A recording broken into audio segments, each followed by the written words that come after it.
ஓம் தத் சத். எல்லோருக்கும் நமஸ்காரம்.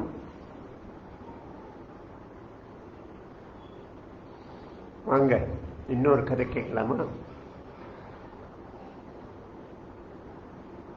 இன்றைய நாள் ஒரு விசேஷமான நாள்.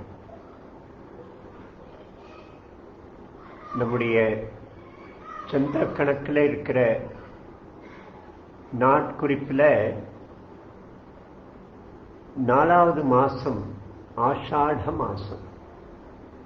சைத்திர வைசாக ஜேஷ்ட ஆஷாடம். அந்த ஆஷாட மாசத்துடைய 11வது நாள் ஏகாதசி, ஆஷாட ஏகாதசி. ஒவ்வொரு மாசமும் அமாவாசை கழித்து 11வது நாள், பௌர்ணமி கழித்து 11வது நாள் அப்படின்னு 2 ஏகாதசி வரும். அதில் அமாவாசை கழித்து தான் அடுத்த நாள்லேருந்து மாதம் ஆரம்பிக்கும். 11வது நாள் ஏகாதசி, அதுதான் இன்றைய நாள். ஆஷாடி அப்படின்னு பேரு. ஒவ்வொரு ஏகாதசிக்கும் ஒரு விசேஷ பேர் உண்டு. இன்றைய ஏகாதசியுடைய பேரு தேவ சயனி ஏகாதசி. ஸ்ரீ மகாவிஷ்ணு தன்னுடைய அந்த சேஷ சயனத்தில், சேஷநாகத்து சயனத்தில் இன்றைக்கு சயனம் கொள்கிறார்.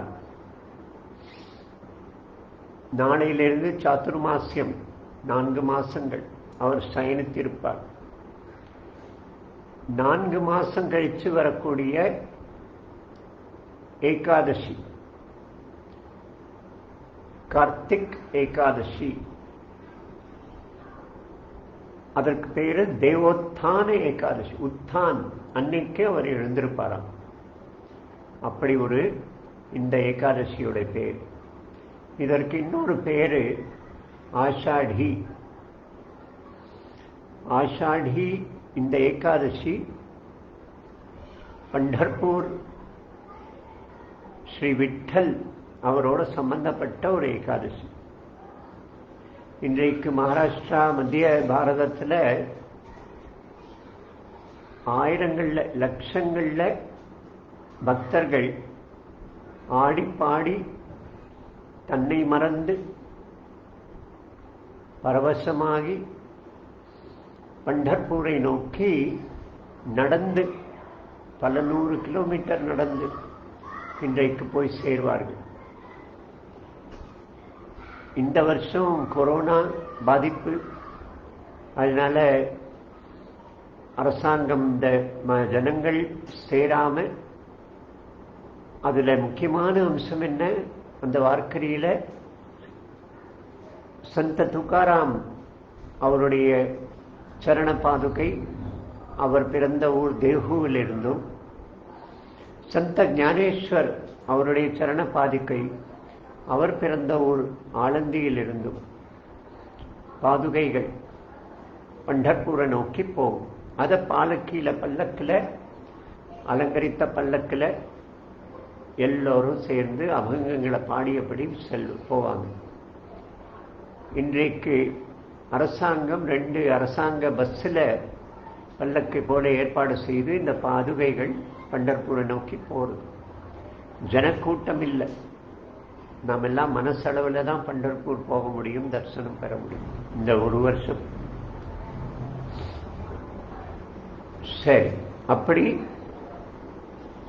சாதுக்களும் சந்தர்களும் அந்த பண்டர்பூரை நோக்கி பலமுறை வருஷா வருஷம், சந்த துக்காராம் வருஷா வருஷம் தன்னுடைய கிராமத்திலிருந்து பண்டர்பூர் போயிட்டு வருவார். அவர் ஒரு 450-500 வருஷம் முன்னால் வாழ்ந்தவர். சந்த ஞானேஸ்வர் அதற்கும் 500 வருஷம் முன்னால, கிட்டத்தட்ட 1000 வருஷம் முன்னால வாழ்ந்தவர். அவரும் விட்டலனுடைய உபாசகர்.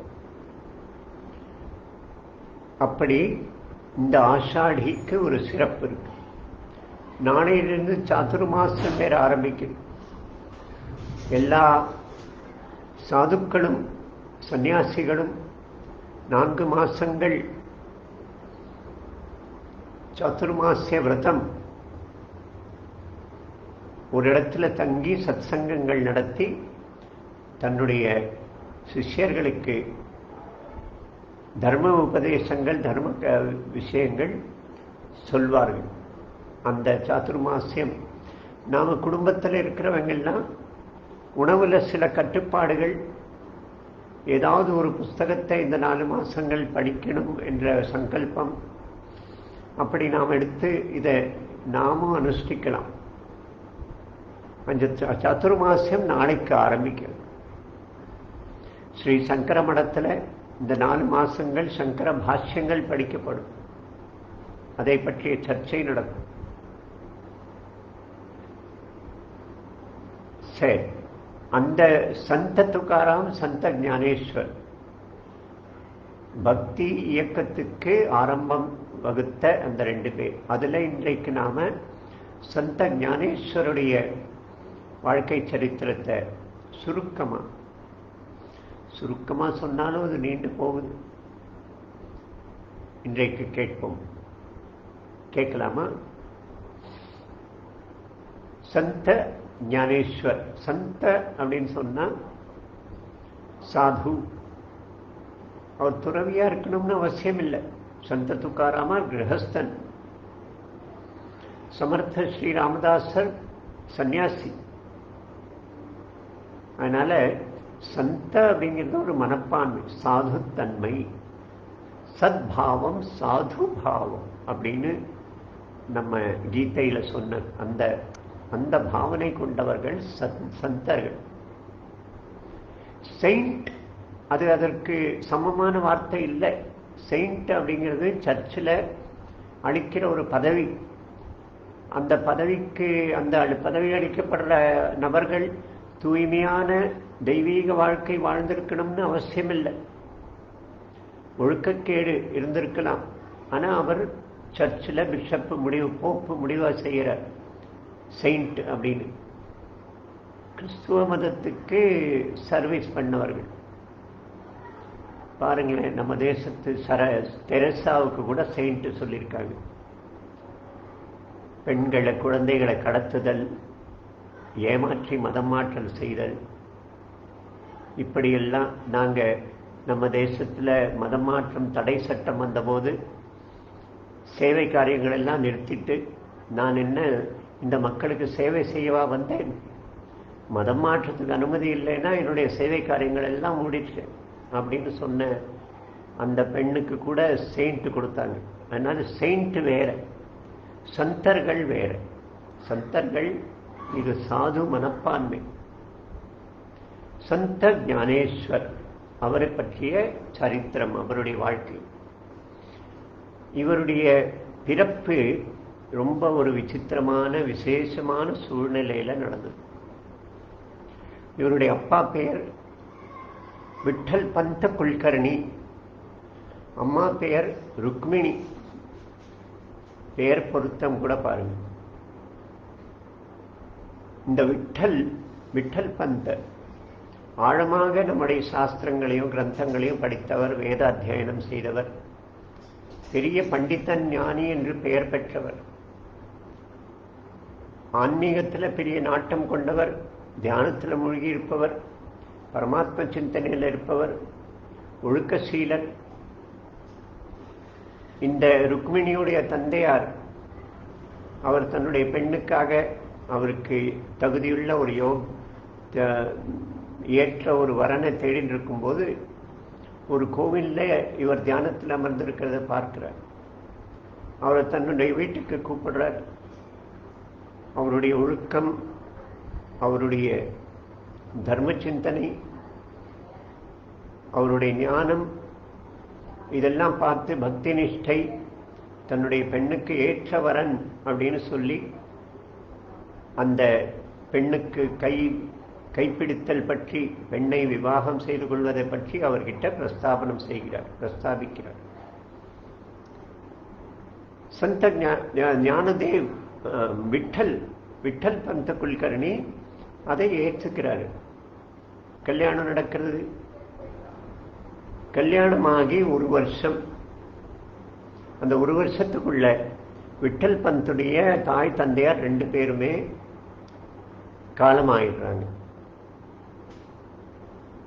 ஏற்கனவே ஆன்மீக சிந்தனை, பரமாத்ம சிந்தனை, தியானம் அப்படின்னு இருந்த அந்த விட்டல் பந்து இந்த ஒரு திடீர் திருப்பு முனையினால அவர் மனசுல வைராக்கியம் தோன்றி குடும்ப வாழ்க்கையில் அவருக்கு இருந்த ஆர்வம் குறைந்து சன்னியாசியாக போகணும் என்ற மனசுல எண்ணம் வந்து அதை அடிக்கடி தன் மனைவி கிட்ட சொல்றாரு. அந்த பெண் மனசுக்குள்ள பெரிய வருத்தம், இப்படிப்பட்ட இவருடைய இளம் வயசுல இப்படிப்பட்ட ஒரு ஆசை அவர் மனசுல ஏற்பட்டது. சன்னியாசி உயர்ந்த ஒரு விஷயம்தான். அவன் சன்னியாசி ஒரு சின்ன வயசு பையன் வந்தாலும் வயசுல பெரியவர்கள் கூட அவருக்கு காலில் நமஸ்காரம் விழுந்து நமஸ்காரம் பண்ணுவோம். ஆனால் தன் வீட்டு மகனோ தன்னுடைய கணவனோ சன்னியாசியா போகணுங்கிற விஷயம் வந்தா அதை தடுத்துற முயற்சி பண்ணுவாங்க. இதுதான் சாதாரண ஒரு பலகீனம் கொண்ட ஒரு குடும்பத்துடைய தன்மை. பக்கத்து வீட்டு பையன் போகட்டும், அவருக்கு 2 பையங்க இருக்காங்க, நமக்கு இருப்பதும் ஒரே மகன், அவன் எப்படி போவது? அவரை தடுக்கிறார். ஆனா தடுக்க அவர் தொடர்ந்து அதே கருத்தில் இருப்பதனால ஒரு நாள் உங்க விருப்பப்படி செய்யுங்கன்னு சொல்லிடுறார். இவர் அதையே அனுமதியா எடுத்துட்டு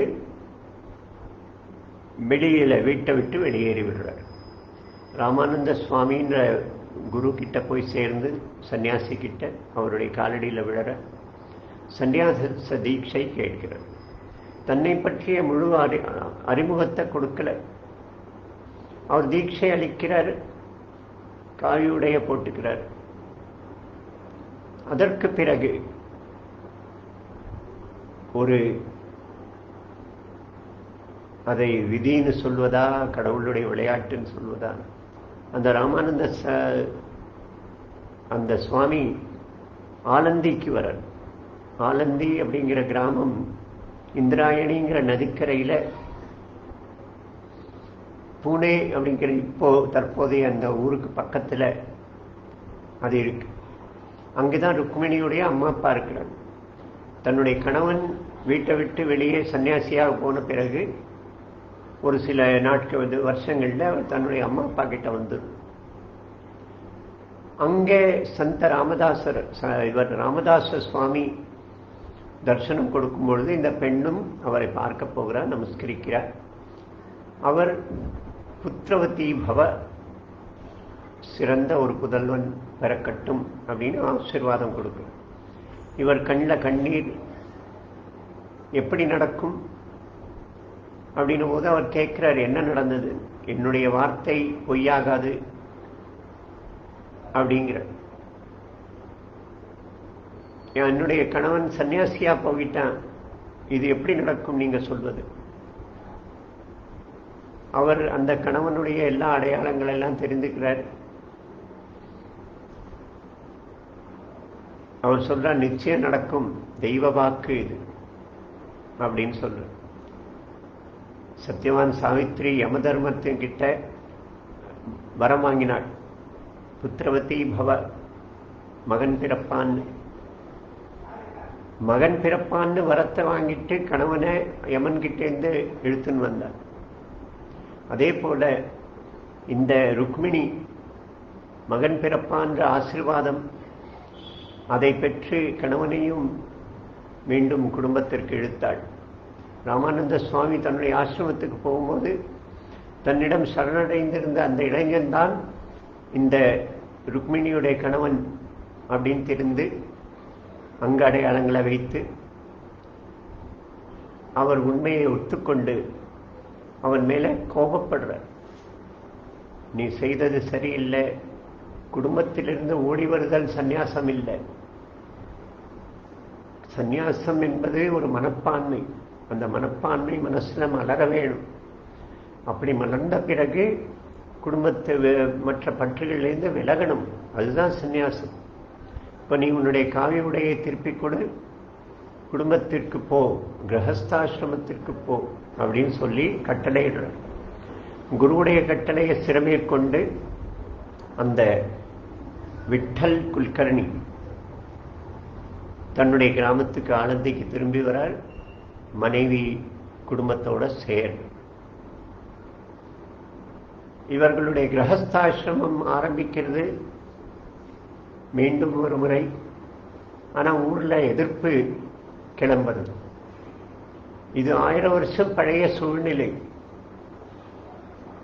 தர்மசாஸ்திரப்படி ஒரு சன்னியாசியாக போனவன் குடும்பத்திற்கு திரும்பி வரக்கூடாது அப்படின்னு சாஸ்திரம் சொல்வதாக அந்த பண்டிதர்கள் சபை, பிராமணர்கள் சபை அது சொல்றது.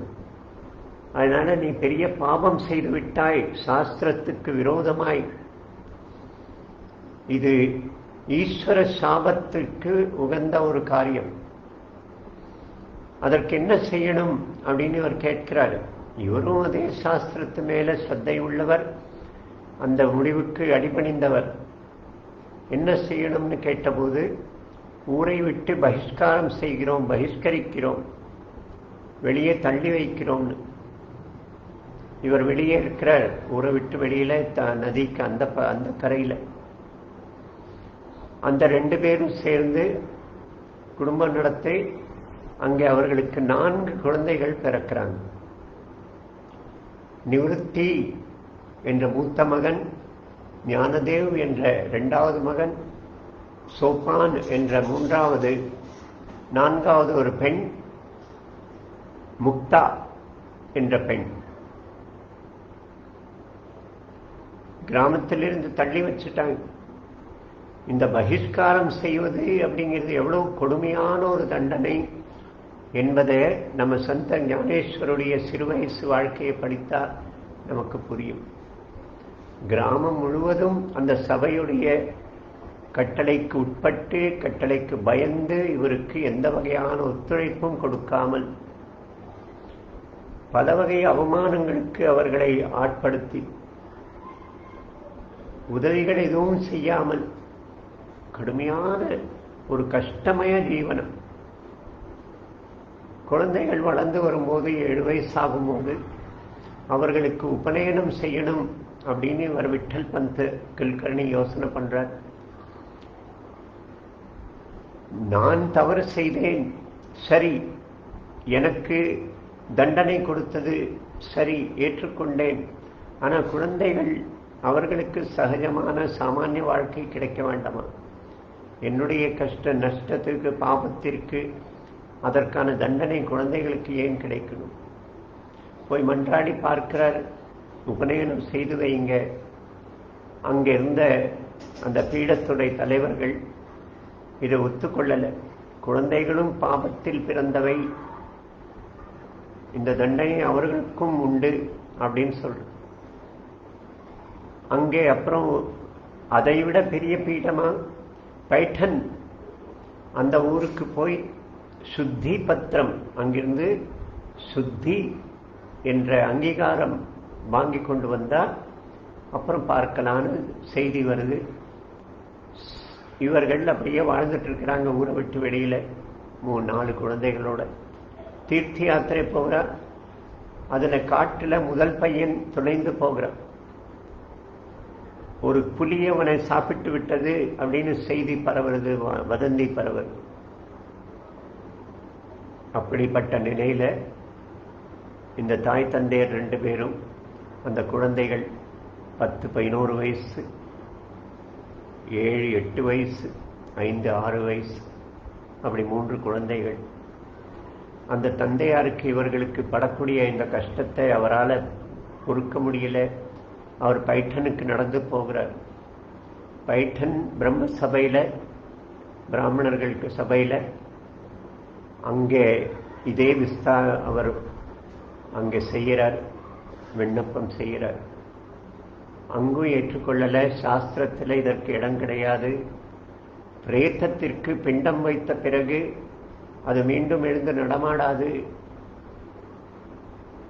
சந்நியாசம் அப்படின்னு சொன்னா கிரகஸ்தத்தை அழித்து விட்டு, பொசுக்கி விட்டு, புதிய பிறப்பாக சந்நியாசி. அதனால சந்நியாசத்திலிருந்து கிரகஸ்தத்திற்கு திரும்பி வருதல் என்பது கிடையாது அப்படின்னு சொல்றாங்க. இதற்கு என்னதான் வழி? எனக்கு ஒரு பிராயஷ்சித்த வழி சொல்லுங்க. தர்மசாஸ்திரத்தில் எங்காவது ஒரு வழி இருக்கும், அதை சொல்றாரு. குறைந்தபட்சம் குழந்தைகளுக்கு உபநயனம் சம்ஸ்காரம் செய்யணும். அப்போ அங்க இருக்கிற பீட்டாதிபதி மரணம் ஒண்ணுதான் இதற்கு பிராயஷ்சித்தம், நீங்கள் உயிரை தியாகம் செய்யணும், உயிரை விடணும் அப்படின்னு சொல்ற. ரொம்ப வருத்தத்தோட விட்டல் பந்த வீட்டுக்கு திரும்பி வரார். மனைவியோட இந்த விஷயங்கள் பேசுறார். மரணத்திற்கு பிறகு தேக தியாகம் செய்தா குழந்தைகளுக்கு சுத்தி பத்திரம் கிடைக்கும் அப்படின்னு அங்க இருக்கிற அந்த கட்டளையை ஒரு பாண்டுரங்கன் வீட்டில் இருக்கிற விட்டலனுடைய விக்கிரகத்து முன்னாலே எழுதி வைத்துட்டு 2 பேரும் 3 குழந்தைகளும் தூங்கி இருக்கும் பொழுது வீட்டை விட்டு வெளியேறி தேக தியாகம் செய்து கொள்றார்கள். குழந்தைகள் எழுந்து பார்க்கும்போது இந்த கடிதத்தை பார்க்கிறார். அம்மா அப்பா இல்லை. அந்த சின்ன பொண்ணு, கடைசி பொண்ணு 6-7 வயசு இருக்கிற அந்த பெண்ணு தான் இந்த 2 அண்ணன்மார்களுக்கும் அம்மாவா இருக்கிறார். அன்னையிலிருந்து முக்தாபாய், அவளும் பெரிய பக்தை. 4 பேருமே சத்தான 4 குழந்தைகள், பரமாத்ம சிந்தனையில ஊறிய குழந்தைகள்.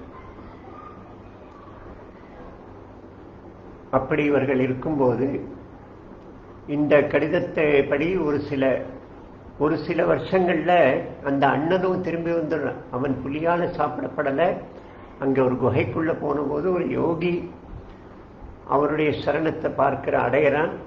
அந்த யோகி இவருக்கு பயிற்சிகள் அளித்து, யோக பயிற்சி அளித்து, யோக உபதேசம், தீட்சை கொடுத்து பல வருஷங்கள் அவரிடம் இருந்த பிறகு அந்த நிவர்த்தி, அவருக்கு பேரை சொல்றார், நிவர்த்திநாத் அப்படிங்கிற பேரை கொடுக்கிறார். அந்த நிவர்த்திநாத் என்ற பெயரை ஏந்தி நாத சம்பிரதாயம், அந்த சம்பிரதாயத்தை ஆரம்பித்தவர் நிவர்த்திநாத் அப்படின்னு சொல்லலாம். தத்தாத்திரேயருடைய உபாசகன். இன்றைக்கு உத்தரப்பிரதேசத்துடைய முதல் மந்திரியா இருக்கிற யோகி ஆதித்யநாத், அவரெல்லாம் இதே சம்பிரதாயத்தை சார்ந்தவர். தமிழகத்தில் உள்ள ஆதீனங்கள் எல்லாம் இதே நாத சம்பிரதாயத்தை சார்ந்தவர்கள். அந்த நாத் சம்பிரதாயத்தை ஆரம்பித்து வைத்தவர் நிவர்த்திநாத். பரமயோகி. அவர் மீண்டும் குடும்பத்தில் வரார். தம்பிகளோட தங்கையோட வீட்டுக்கு வந்து சேர்ற. எல்லோருக்கும் ரொம்ப சந்தோஷம். கலந்த பல வருஷங்கள்ல நடந்த விஷயங்களை அவருக்கு சொல்றாங்க. 4 பேரும் சேர்ந்து பைட்டனுக்கு போய் பார்க்கலாம், விண்ணப்பிக்கலாம் அப்படின்னு போறாங்க. அங்க இருக்கிற பிரம்ம சபையில மீண்டும் விண்ணப்பம் கொடுக்கிறாங்க. பிரம்ம சபை சொல்றது இதற்கு வழி கிடையாது, முடிவான முடிவுதான், அது மாற்ற முடியாது அப்படின்னு சொல்ற தீர்மானம் கொடுக்கிறது. ஞானேஸ்வரன் 12 வயசு பையன். அவன் அங்கே கேள்வி எழுப்புறான். பரமாத்மாவுடைய அம்சம் எல்லா ஜீவன்கள்லையும் இருக்கு, அப்படிதானே நம்முடைய சாஸ்திரம் தர்மம் சொல்றது. அப்போ பரமாத்மாவுடைய அம்சமான அந்த ஆத்மா, சரீரம், இந்த 2ல எதை நீங்க சுத்தப்படுத்த போறீங்க? சரீரம் அசுத்தத்தின் பிண்டம், இரத்த மாமிச சீழ் நாற்றத்தின் பிண்டம். அதை சுத்தமே படுத்த முடியாது எத்தனை முயற்சி செய்தாலும். ஆத்மா பரமாத்மாவுடைய அம்சம், தூய்மையானது, நிர்மலமானது, அழுக்கற்றது. அதை சுத்தப்படுத்த அவசியமில்லை, தேவையில்லை. அப்போ நீங்க சுத்தி யாருக்கு சுத்தி சொல்றீங்க அப்படின்னு கேட்கிற. சிறுவன் இப்படி கேள்வி கேட்ட உடனே அவர்களுக்கு கோபம் அதிகமாகுது. விதண்டாவாதம் செய்கிறாயா அப்படின்னு. இல்லை, பரமாத்மா எல்லாவற்றிலும் இருக்கிறார். குழந்தை, பிறக்கக்கூடிய குழந்தை நிர்மலமானது, கர்மங்களால் பாவத்தை சேர்த்துக் கொள்கிறது. அப்போ பிறக்கிற குழந்தை எப்படி பாவியாக முடியும் அப்படின்னு கேட்கிறார். பரமாத்மா எல்லாவற்றிலும் இருக்கிறது அப்படின்னு நீ சொல்வது உண்மையா இருந்தா அங்க இருக்கிற அந்த எருமை மாட்டை அதை பேச வைக்க முடியுமா உன்னால? அதுலேயும் தானே பரமாத்மா இருக்கிறான் அப்படின்னு அவர் சொல்றாரு. எல்லாம் சிரிக்கிறாங்க அந்த சபையில. இந்த இளைஞன் சந்த ஞானேஸ்வர், ஞானேஸ்வரன் பேர் வரல, ஞானதேவன் அப்படிதான் பேர், அப்பா அம்மா வைத்த பேர். அவன் அங்கே அந்த எருமை மாட்டுக்கு பக்கத்துல போய் அவரை தொட்டபடி வேத மந்திரங்களை சொல்றான். அந்த எருமை மாடு அந்த வேத மந்திரத்தை மீண்டும் திருப்பி சொல்றது. அப்போ இந்த ஞானதேவன் சொல்றான், வேதத்தை மனப்பாடம் செய்வதனால ஒருத்தன் ஞானியாக முடியாது. உள்ளத்தில் ஒளி ஏற்பட வேண்டும், பரம ஒளி ஏற்பட வேண்டும், அழுக்குகள் நீங்க வேண்டும். அந்த பரம சிந்தனையில் இழைத்து ஒளி ஏற்பட்டால் தான் ஞானி. வேத மந்திரத்தை சொல்வதாலோ, நம்ம ஸ்ரீகிருஷ்ணன் கீதையில சொல்றான், நாகம் வேதைர்ன தபசான தானேன நச்சேத்யா, என்னை வேத மந்திரங்களால் அறிய முடியாது அப்படின்னு சொல்றார். அதையே சந்த ஞானேஸ்வரிங்க சொல்றாரு. அவர்கள் எல்லோரும் இவருடைய காலடியில் விழுந்து, அவரை விட பெரிய வயசினர், அவரெல்லாம் இவருடைய காலடியில் விழுந்து மன்னிப்பு கேட்டு இவருடைய மகிமையை அறிந்து கொள்றாங்க. திரும்பி வர சுத்தி பத்திரம் கிடைக்கிறது. இந்த கீர்த்தி, அவருடைய புகழ், அவர்கிட்ட இருக்கிற அந்த தெய்வீக ஆற்றல், யோக சக்தி, அதனுடைய கதை எல்லா பக்கமும் பரவுகிறது. ஜனங்கள் அவரை பார்க்க, அவர் காலடியில் பணிய, நமஸ்காரம் செய்ய ஜனங்கள் திரளா வர ஆரம்பிக்கிறாங்க. ஆனாலும் அந்த கிராமத்தில் ஏற்பட்ட கஷ்டங்கள் அது தீரல. ஒரு நாள் அண்ணன் ஒரு வகையான அந்த கம்புல செய்யற ரொட்டி சாப்பிடணுங்கிறான், ஆசை தெரிவிக்கிறான். அவர் யோகி இருந்தாலும் இதை சொன்ன உடனே அந்த தங்கை கிராமத்துக்கு போய் அந்த ரொட்டிய பிச்சை கேட்கிறார், பிக்ஷையா கேட்கிறார். ஆனா அவ அவமானப்படுத்தப்படுறா, கண்ணில் கண்ணீரோட வர.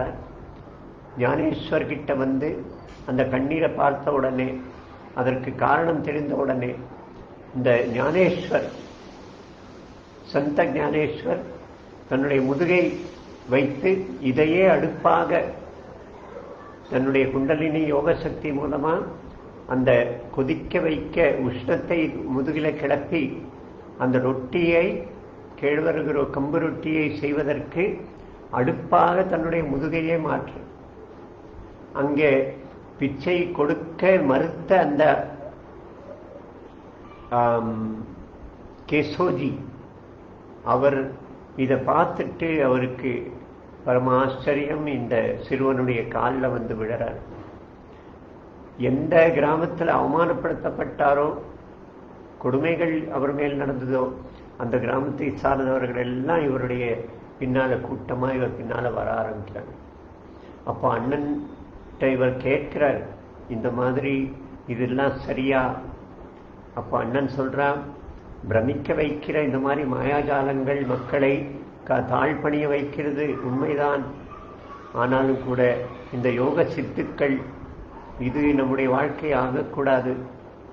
வாழ்க்கை இன்றைக்கு ஞானம் மங்கி போயிருக்கு. மக்களுக்கு கர்மம், மேலெழுந்த வாரியான கர்மங்கள்ல மூழ்கி, வாக்குவாதங்கள்ல மூழ்கி, அர்த்தமற்ற செயல்கள்ல மூழ்கி, ஞானத்தை மறந்து, பரமாத்மனை மறந்து வாழ்ந்துட்டு இருக்கிறாங்க. அதனால அதை நாம புனர் ஸ்தாபனம் செய்யணும். பக்தியை எழுப்பிவிடணும், நாம சங்கீர்த்தனத்தை பிரபலப்படுத்தணும், ஞான ஒளியை, ஞான விளக்கை மீண்டும் ஏற்றி வைக்கணும். அடிப்படையான ஞானத்திற்கு மக்களை அதுல ஆர்வம் காட்ட வைக்கணும் அப்படின்னு சொல்லி, இதுதான் வாழ்க்கையா இருக்கணும், இந்த சித்துக்கள் வேண்டாம் அப்படின்னு சொல்றது. யோகிக்கு என்ன சொல்றாங்க, இந்த சித்துக்கள் எல்லாம் வருமா, அதுல மயங்கி விடக்கூடாது, அதோட நின்று விடக்கூடாது, அதை தாண்டி போகணும் அப்படின்னு சொல்லுவாங்க. ஏன்னா ரொம்ப ஆபத்தானவை இந்த சித்துக்கள். அதையே இந்த அண்ணன் தான் இவருக்கு குரு. சின்ன வயசுல தன்னுடைய தங்கைட்ட பேசும்போது அண்ணன் வீட்டில் இல்லை, மறைந்து போயிருந்தார். அப்போ இந்த மரம் செடி கொடிகளோடு நான் பேசுறேன், இந்த மரம் செடி கொடிகள் எல்லா உயிர்களும் என்னுடைய பேச்சுக்கு எனக்கு மீண்டும் என்னோட பேசுறேன் அப்படின்னு தன்னுடைய அந்த மனசை, நிர்மலமான தாய்மை நிறைந்த அந்த மனசு இந்த அண்டச்சராச்சரம் அத்தனை உயிர்களையும் அரவணைத்திருந்தது அப்படிங்கிறத வெளிக்காட்டியிருந்தார் ஞானேஸ்வர். அதனால அவர் இந்த அண்ணன் சொன்னதை, அவரை குருவா ஏற்று அவர் சொன்னதை ஏற்றுக்கொண்டு பகவத்கீதை, அதை எளிய மராட்டியில 700 ஸ்லோகம் உள்ள பகவத்கீதையை 21,000 ஸ்லோகம் கொண்ட ஞானேஸ்வரியாக எழுதுறார். பல 100 உபமைகள் கொடுத்து அதில் இருக்கிற ரகசியங்கள்லாம் புரிய வைக்க நிறைய உதாரணங்களை கொடுத்து எளிமையான வார்த்தைகள்ல பகவத்கீதை எழுதுறார் சந்த ஞானேஸ்வர். மக்கள் அவர் காலடியில பணியிடாங்க. அப்போ ஒரு யோகி இருந்தார், 1400 வருஷங்கள் தபஸ் செய்தவர். அவர் மிகப்பெரிய ஆக்ரோஷத்தோடு ஆவேசத்தோடு, அதெப்படி இவன் பெரிய யோகியா, நான் நேரடியா சந்திக்கிறேன் அப்படின்னு சொல்லி புலி மேல வரார். புலி மேல வந்து கையில பாம்பு நாகத்தை எடுத்து வரார். எல்லோரும் பயப்படுறார். அப்ப மிகப்பெரிய மகாயோகி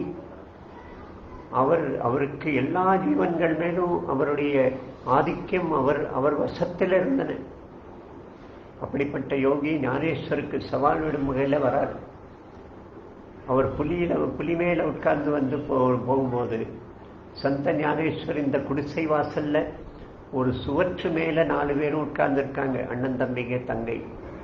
அப்போ தங்கை சொல்றா, அவர் புலி மேல வரார், நாம எப்படி அங்க போய் சேருவோம் அப்படின்னு சொல்லும்போது, ஏன் இந்த சுவர் நம்மை அழைத்து செல்லும் அப்படின்னு சொல்லி அந்த சுவரே பறந்து போய் அந்த யோகி முன்னால அவருக்கு காட்சி கொடுக்கிறார் சந்த ஞானேஸ்வர். இதை பார்த்த அந்த யோகி புலியிலிருந்து இறங்கி வந்து இவருக்கு நமஸ்காரம் பண்ணி இவருடைய காலடியில விழுது. நீ பரமயோகி அப்படின்னு சொல்லி. அப்படிப்பட்ட அந்த சந்த ஞானேஸ்வர் அவருடைய கருத்துக்களுடைய சாரம் அதுன்னு சொன்னா அந்த பசாயதான். பசாயதான் ரொம்ப அழகான ஒரு பாடல். அவர் சொல்றார், இந்த வாக்கு தபஸ், வாக்கு தவம் நான் செய்தேன். இந்த கீதை ஞானேஸ்வரியை எழுதி அந்த வாக்கு தபஸால் நீ சந்தோஷமடைந்து எனக்கு ஒரு வரமளிக்க வேண்டும் அப்படின்னு சொல்றார். அவர் கேட்கும் வரம் என்ன பாருங்க. அந்த பசாய்தான் நாம கேட்போம், அதை அதனுடைய அர்த்தத்தையும் பார்ப்போம். மிக உயர்ந்த ஒரு அவருடைய மனசை அதை வெளிப்படுத்துறது. ஆதா விஸ்வாத்மகே தேவே ஏனேவாக்ஞே தோஷாவே தோஷோனி மஜத்யாவே பசாயதானே. எனக்கு அந்த வரமளித்திடு, நீ சந்தோஷமடைந்து. ஜேகளாஞ்சி வெங்கடி சாண்டோ தயா சத்கர்மீரதி வாடோ பூதா பரஸ்பரே ஜடோ மைத்ரஜி வாஞ்சே. இந்த துஷ்டர்கள், கெட்ட மனசு கொண்டவர்களின் அந்த கெட்டத்தன்மை, அந்த துஷ்டத்தன்மை அது அழியட்டும். மற்றவருக்கு நன்மை செய்ய வேண்டும், சத்கர்மங்கள் செய்ய வேண்டும் என்பதில் எல்லோருக்கும் ஆர்வம் ஏற்படட்டும். ரதி, சத்கர்மி ரதி, அது வளரட்டும், மலரட்டும். உயிரினங்கள் எல்லோரும் பரஸ்பரம் நட்பு உணர்வோடு, அன்பு பந்தத்தோடு பரஸ்பரம் இருக்கட்டும் அப்படின்னு சொல்ற. இதெல்லாம் அவர் கேட்கிற வரதானம், வரம், தான் செய்த அந்த தபஸிற்கு. துரிதாஞ்சேத்தி மிரஜாவோ விஸ்வஸ்வதர்ம சூரியே பாஹோ ஜோ ஜே வாஞ்சீலதோ தேலாஹோ ராணிஜாத்த. இந்த அறியாமை அப்படிங்கிற அந்த இருட்டு அகலட்டும். பாவம் பாவிகள் பாவம் செய்வது அறியாமையினால். அந்த அறியாமைங்கிற இருட்டு அகலட்டும். துரிதாஞ்சே திமிர்ஜாவும். இந்த உலகத்திலே ஸ்வதர்மம் என்ற அந்த சூரியன் உதிக்கட்டும். ஜோ ஜேவாஞ்சீர தோத்தையிலாகும். யாராருக்கு என்ன விருப்பமோ, மங்களமான விருப்பங்கள், சுபமான விருப்பங்கள், அந்த விருப்பங்கள் பூர்த்தியாகட்டும் எல்லோருக்கும் அப்படின்னு சொல்றது. அதற்கு பிறகு பாருங்க, இந்த 4 வரி அவர் சொல்றாரு, இந்த பூமியில அறுபடாத ஒரு பெரிய பிரவாகமா, வெள்ளமா சாதுக்கள், சஜ்ஜனர்கள், நல்லவர்கள், தூய்மையானவர்கள் ஒன்றன் பின் ஒன்றாக ஒரு நீண்ட சங்கிலியா வரட்டும், பெரும் வெள்ளமென வரட்டும். அந்த சாதுக்கள் இங்கே இந்த மக்களை எல்லோரையும், கஷ்டத்தில் இருக்கிற மக்களை, துயரத்தில் இருக்கிற மக்களை, உயிரினங்களை, செடி வகை கொடி வகைகளை, பக்ஷி பிராணிகளை எல்லோரையும் சந்திக்கட்டும். எல்லோருடைய துன்பத்தை நீக்குவதற்கு கருவியாக இருக்கட்டும் அப்படின்னு சொல்ற. இது சாதுக்கள் எப்படி இருப்பாங்கன்னா, சலா கல்பத்தரு சே ஆரவ சேத்தனா சிந்தாமணி சே காவ போல தேஜே அரணவ பியூஷாச்சே.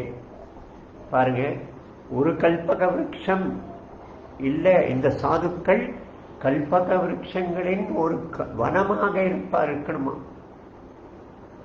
யாருக்கு நல்லவர்கள் கேட்கக்கூடிய அத்தனை விஷயங்களையும் பூர்த்தி செய்யக்கூடியவர்களாக இந்த சஜ்ஜனர்கள், சந்தர்கள்.